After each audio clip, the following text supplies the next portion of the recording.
Lawfolk, we've got Bethan Briggs-Miller of Spectral of the Sea podcast and Eerie, Essex podcast. 2 excellent supernatural podcasts. Would you class yourself as a supernatural podcast? Yeah, and general weirdness. General weirdness. Yeah, anything that makes you go, ugh. Oh, yeah.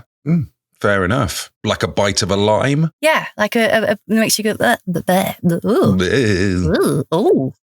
A Mets, if you're from the 90s, which I know I am. Oh, the Mets advert. Well, Judderman. The Judderman. It was him from, what's it called? Mighty Boosh. Was it? Yeah, do you remember the early Mets advert where it's, "Hi, I'm a freelance scientist"? That was Julian Barrett from Mighty Boosh. Oh my God, it was as well. This was technically known as a Judder. I'm also a massive fan of the show, so I am fangirling so much right now. Well, to be a law person and actually sit and think about the 90s and misremember things. Yeah. You could do it from the comfort of your own home, but today you're doing it not live because this is a recorded medium. We're very, very happy to have you on, Bethan. Thank you very much. Thank you for asking. And, of course, Xmas Pig to you. Xmas Pig to you too. Happy East Anglia. Very nice. And also Xmas Pig to everyone that celebrates. And those that don't, actually. You're just going to get one. They deserve a Xmas Pig too. Yeah, the blooming PC brigade hasn't got to us yet. the woke punch. Yeah, the anti-Xmas Pig woke brigade. Yeah, ruin it for everyone else. Yes, but I think you've got a bunch of porcine tales for us, as it is the run-up to Xmas Pig. Also, I'm not going to explain why it's Xmas Pig, listener. You're going to have to do your own research on that, or I might do it in the outro. If you don't know by now, there's no hope.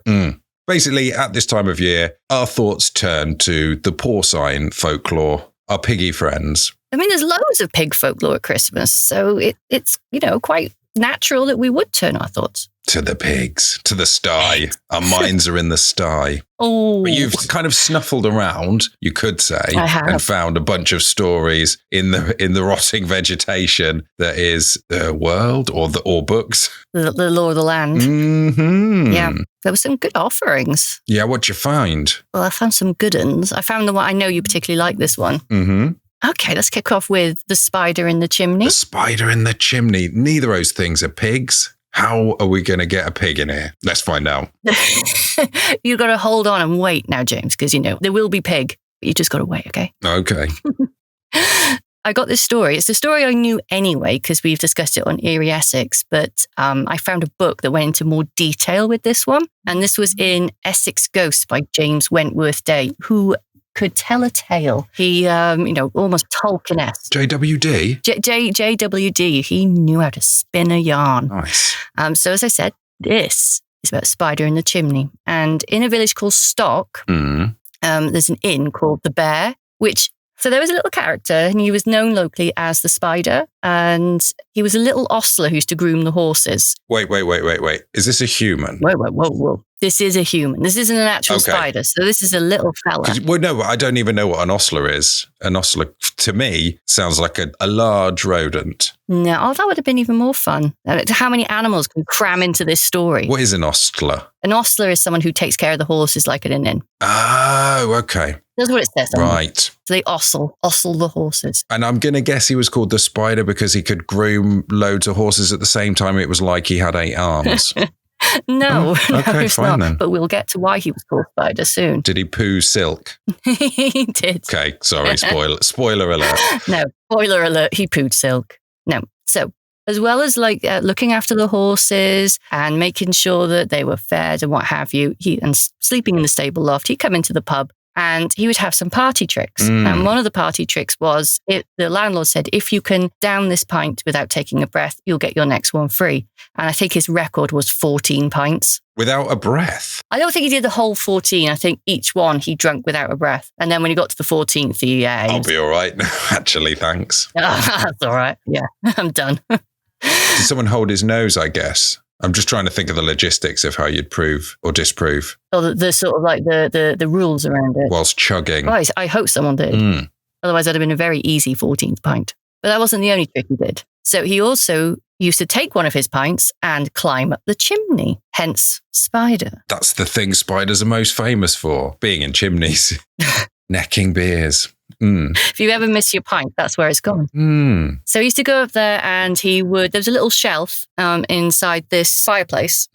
And he would sit there with his pint and often not want to come down because it was cozy up there. And, it was cold outside. If you're cold, they're cold. Bring them in. Spiders. So they used to shove a bunch of straw up the chimney and set fire to it to smoke him out. We'll get to why they used to do this later. Because there's a twist in this tale. A twisted tale. Do you see what I did there? Yeah. The puns are starting. That's good. And then sometimes even that wouldn't do it. And there was one Christmas Eve where he was so full of beer, he wouldn't even budge for the straw smoke. So they rammed a bunch of sticks up the chimney and set fire to them. And that actually knocked him out. Oh, I was going to say. And he died of smoke inhalation. I thought it might have been like the next one would have been bricks. It had a real sort of big bad wolf vibe. They started with straw. It really did, didn't it? Especially with the... Moved on to burning sticks. Next one, they're going to put some briquettes, maybe a charcoal briquette. I mean, Christmas Eve, that's Santa's entrance. And they're playing with fire here, literally and figuratively. Both literally and figuratively, yes. One go. So he was up there and he passed out from smoke inhalation and died, as you do. Very easily done. Fire kills in millets. Fire kills in millets, I said, which is millets still a going concern? I think it is. I think it's fire kills in minutes, smoke in seconds was the old advert, wasn't it? Fire kills in millets. Back when they did scary adverts. Smoke kills in mountain warehouse. No, I mean, this is just... But they left him up there, didn't they? Because they couldn't figure out how to get him down. You know what they need? They put a spider up the chimney. They need to put a bird up the chimney to catch the spider. But probably the bird would get stuck. So they're going to send a cat up, presumably, to catch the... Anyway, he did die. Long and short of it, perhaps he died. He died in his little cubby hole. And when they were doing some refurbishments in years later, they did try to see if they could get what was left of him down. But... Oh, he was still there. James, he's still there. What? Yes. Surely that stunk. They couldn't get him down without bringing down the chimney stack. So they just bricked up that section. So he's still up there. Genuinely. And as you asked, what has this got to do with pigs? Did they get to the point, did they put the bird up, then the cat, then the dog, and then forgot the rhyme and stick a pig up there? No? They stuck a pig up. No, they didn't do that, no.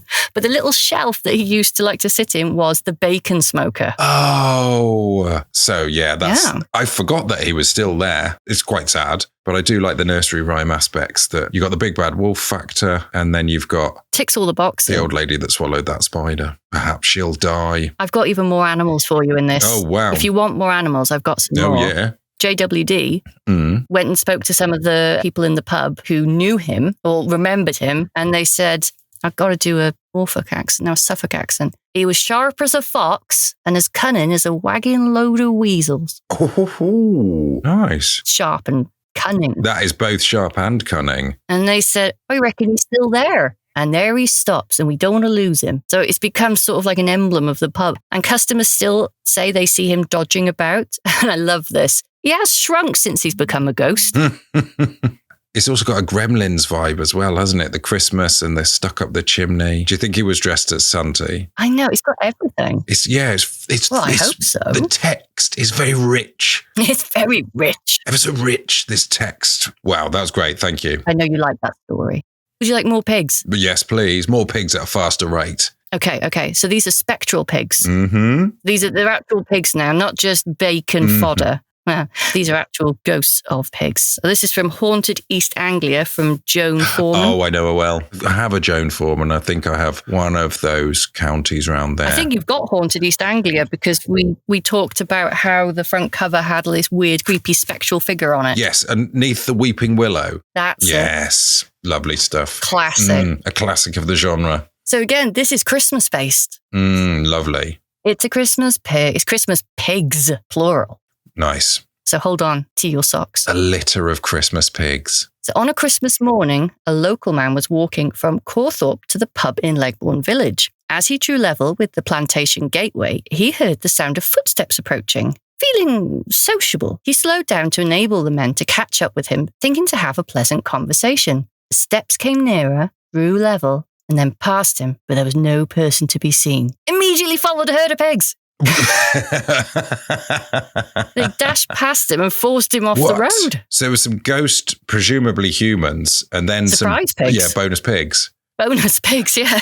Wow. Yeah, ghost humans and then pretty hefty pigs. When he regained balance, though, to look around, there were no pigs in sight. So they were ghost pigs too. Or vanishing pigs. Either one is special. When he got to the pub, he told his friend, who far from laughing, Cried? just stopped and asked about the spot. But all he said was, aye, and then went on to tell the story. When he was ditching there, a lady in a car stopped and asked about that spot. And she said there was a stone nearby to commemorate a murder. I'm trying to guess whether it was by pigs or of pigs. But carry on. Well, you may be onto something here. So hang on. Sometime in the 1800s, a drover had taken his stock to Louth Market and come back with a herd of pigs he'd bought and a pocket full of money from the sale of his own stock. Oh, wow. He's flipping. What's a drover do? Past tense of drive. I imagine. Flipping livestock. But somebody was lying wait in the gateway where our guy had seen the ghost pigs and jumped out on him and cut his throat. Whoa. Oh, no. Yeah, it's got dark. Yeah. And the pigs witnessed all this, I guess, and that's going to be quite harrowing. And that's why they haunt the place still, trying to search for their drover. Or the drover's murderer. Maybe they're ghost/invisible pig detectives. Oh, I'd watch that. Even if they haven't made up their mind in the pilot and it's still just ghost or vanishing pig detectives. So this stone. Yes. Don't go and look for it. It's not there. Perfect. Well, proof if proof be need be. I know. Was taken away during the Second World War where they widened the road. Probably quite nearby. They just shifted it. So there is the stone. Still don't go and look for it because we don't know where. But I just nicked your tagline. No, it's there, good. Sorry. It is stolen in itself. Don't worry. It's a reference that no one knows. Do you want to hear about some Welsh pigs throwing shade? Yes. So this is in an amazing book. If you ever want to know about Welsh folklore, it's by someone called Elias Owen. It's actually just an essay, but it's a book. Like it's about that thick. Quite thick. Again, this is a podcast you can't see. It is a good shot worth. And it's amazing. It like goes through everything about Welsh folklore. He covers a section on pigs. Yes. Lucky for us. So there was a man called William Davis who wanted to get home from his journeys in England before the end of the harvest. So he decided he was going to try and get home as quick as he can, but he was running late, which meant that he had to travel on a Sunday. Now, back in day... No. Yeah. That gets you turned into stone. Mm-hmm. Well, he said he dreaded meeting anyone who was on their way to chapel, and he felt guilty with every step. Well, by Sunday evening, he had reached Llanfihangel Craithen, where he was known, and so he determined to wait until they were all in mass. Good idea. Well, he got through the village okay, but when he got to a barley field, he suddenly found himself surrounded by a large number of pigs. Oh no, the most pious of all the farmyard animals. The pig. I like the way they just like jumped at him. They were waiting for him, lying in wait. Imagine they're like got cigarettes hanging out in their mouth and like just idly playing with little flick knives in their trousers. Yeah, looks like you're like clicking. Looks like you're missing mass, Mr. What's he called? Mr. Davis. Mr. Davis. We're along the church now, pretty boy. Is exactly how it went down. No, really?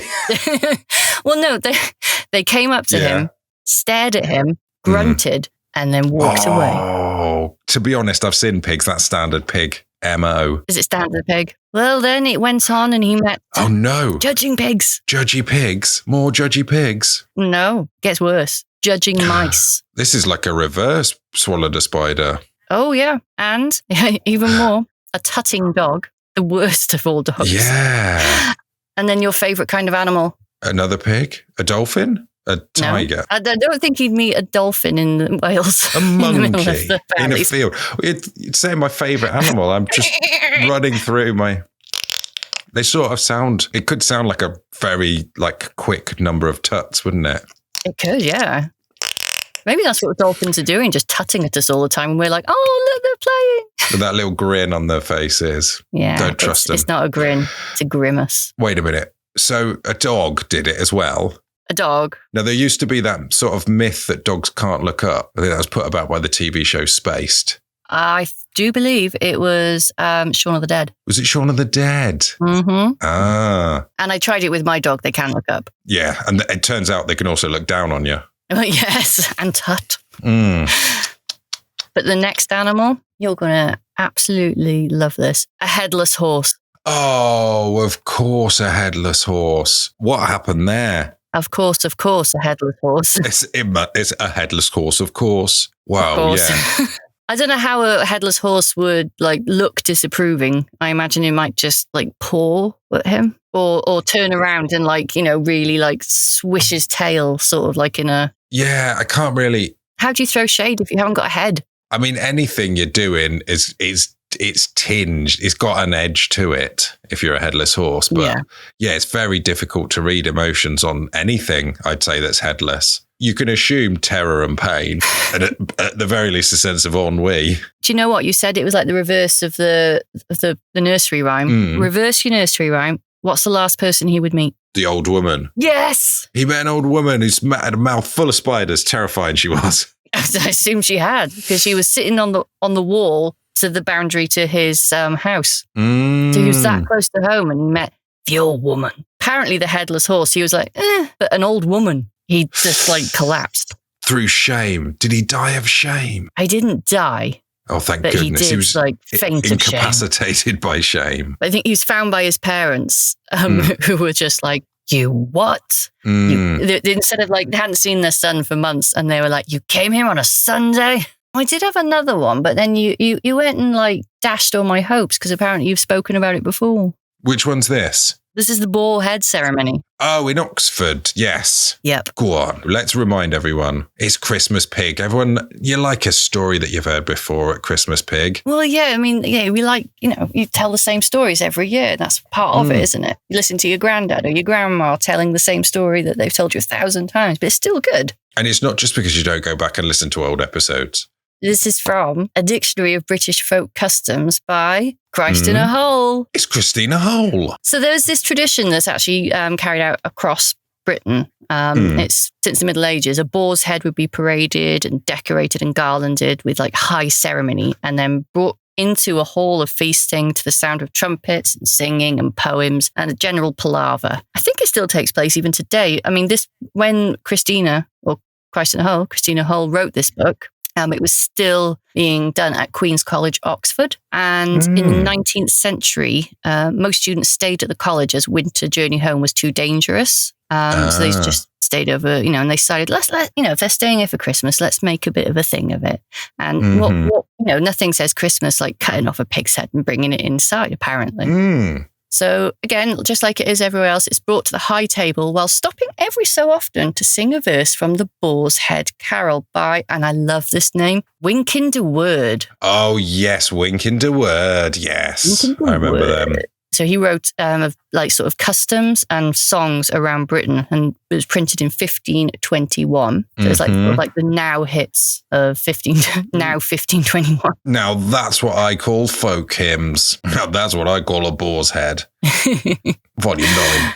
The reason they do it in Queen's College, apart from entertaining homesick students, was supposed to commemorate. And now this bit I know you spoke about, was it with Cantrell? I think it may have been, or it might have been on the Cuthbert Shields episode, The Return of Cuthbert Shields, because I think he was he might have been at Queen's College. So that's why. Right. We'll talk about it again. Oh, yeah.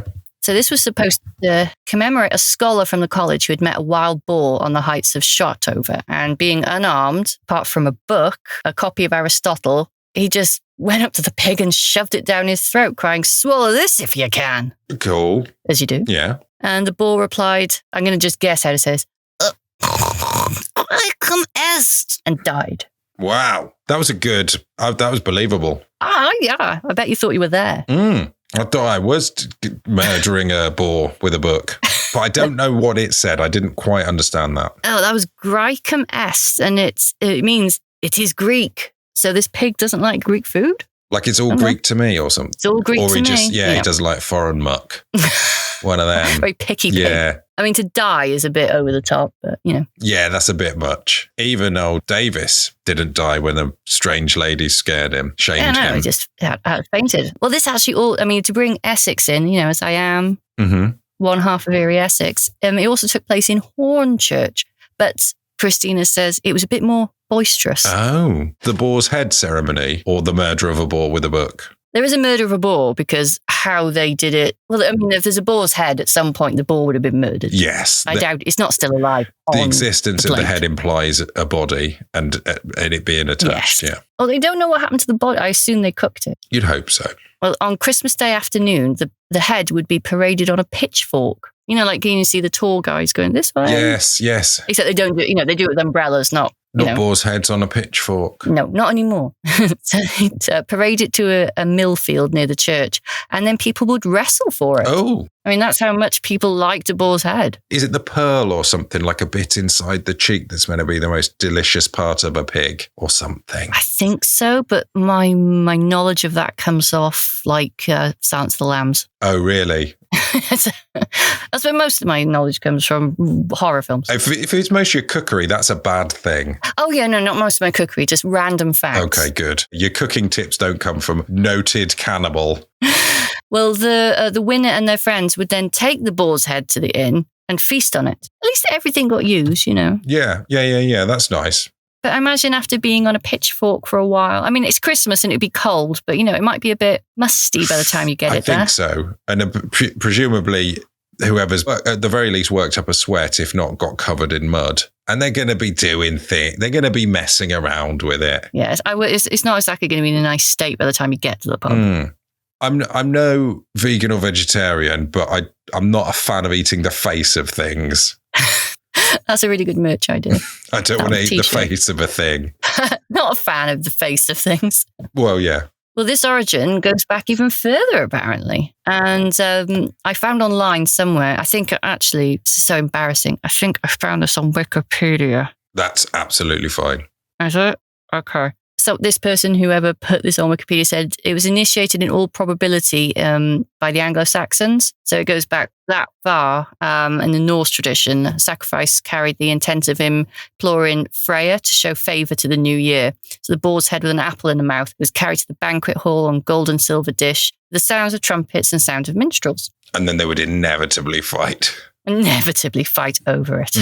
But yeah, I mean, it still happens a lot around. I mean, there's a boar's head ceremony in London every year. Of all like the list of Christmas things to do in London, it probably won't make that list. But there is a ceremony which takes place in early December, very early on in the Lord Mayor's office. Oh, right. And then it goes from the Worshipful Company of Butchers to the hall in Bartholomew Close via Cheapside. And yeah, it's a big thing. I mean, I've got pictures. I'll send them to you. You can do what you will with them. But when's the next one? I was going to say, it's December tomorrow, James. Should we go to the Bullhead ceremony? Yeah, when is it? I don't know. Have a look. Tickets. It's offering tickets. Boar's Head Ceremony, London, 2023. And lunch. February. Whoa. What?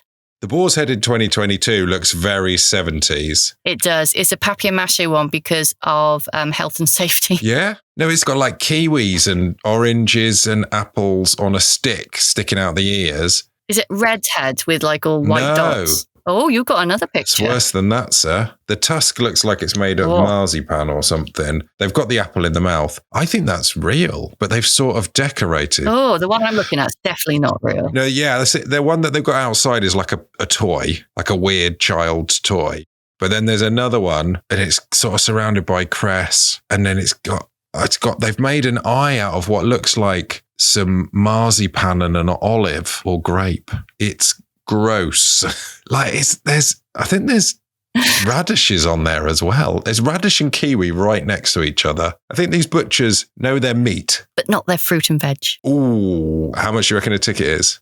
25 quid? Triple it and add VAT. Oh, what is it? 70 quid plus VAT per person. I want the whole head for that. No, yeah, looking at it, you don't. All that remains is for me to say thank you very much, Bethan Briggs-Miller. Where can people hear more of your stuff? Presumably less pig-based? I don't actually think we've spoken about any pigs. So you might... Oh, no, I did. I spoke about Pigs on the Road episode. I think possibly in the episode you were in when you came on January. It was very animal-y. It was animal-y, I think, yeah. It was my mum's favourite episode. Really? Yes. Wowzers. How come? Because of all the animals? She's a big fan of the animals. She's a big fan of the animals, yeah. And you made her laugh. Oh, oops. What are the podcasts then? It's Eerie Essex podcast, and you can find that on all the usual places, sort of like iTunes, Amazon Music, Spotify. And I do Eerie Essex with Elsa Clark, who's my bestie. And I do Spectre of the Sea with Owen Staten, who has got the most amazing voice in the world. Yes. It is like, puts us all to shame. So that's an audio drama that follows the folklore of the Welsh coastline. So we like go along the Welsh coast in a story of itself, but tell stories on the way. Oh, very nice. It's like immersive and it's soundscape, so you feel like you're with us. Very nice. Oh, that sounds delightful. Thank you, Han. Now, this is going to sound like a backwards insult, but that I think would very much appeal to the snore folk, because that sounds like something you would want to properly close your eyes and listen to when you're nice and calm in a darkened room. It has got a sort of like meditative, like sort of well-being sort of edge to it. So nice. we talk you through, Owen especially talks you through some relaxing... relaxation techniques? That's it. Relaxation techniques, yeah. Relaxation techniques, yeah. And so you sort of like after the episode, if you've not fallen asleep through halfway, you feel excellent, like you've done a really nice fart, and a little bit sleepy. Nice. Well, thank you very much, Bethan. No, I'm such a big Lawman fan, so to be on here is like, I'm so excited. What wonderful deputy and Christmas Pig, one and all. Thank you, Christmas Pig to you too, and to one and all.